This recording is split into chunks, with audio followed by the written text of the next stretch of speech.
Разграничение полномочий – одно из ключевых различий нового закона об охоте от не очень внятного и потерявшего свою актуальность проекта 8-летней выдержки с довольно размытым названием о некоторых вопросах в области охраны и использования объектов животного мира. В новом документе четко обозначено, кто за что отвечает. Роль народных избранников ранее не была обозначена вовсе, теперь же в тексте парламентариям предоставлен целый абзац. Все изменения – вотчина Госсовета. И чисто технически закон действительно выглядит отшлифованным, но фактически за все нюансы отвечает только правительство региона. Наверное, так и задумывалось.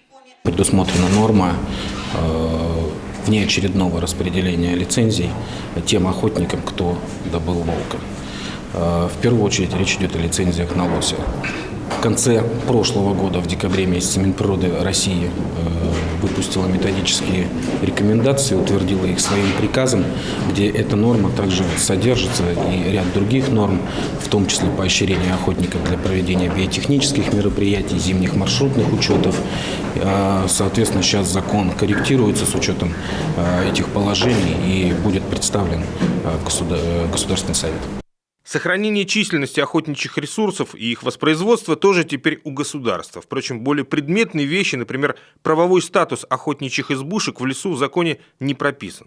При распределении квот и разрешении на добычу главный фактор – так называемые нормы пропускной способности охотничьих угодий. Заявки принимают за 2 недели до выезда, но при этом отстрел волка, как и ожидалось, в приоритете. За серую шкуру охотник получает преимущественное право на бой любого другого вида животных. Пока что бонус выглядит именно так, хотя еще несколько месяцев назад предложения по его наполнению были более конкретные. За отстрел волка предлагалась вне очереди лицензия на отстрел лося. В другие годы предлагалась материальная поддержка. Разная была сумма. В другие годы в советское время использовались специальные бригады по отлову хищника, причем с применением даже воздушной и наземного транспорта. Вот нужно, чтобы была отдельная строка в федеральном бюджете на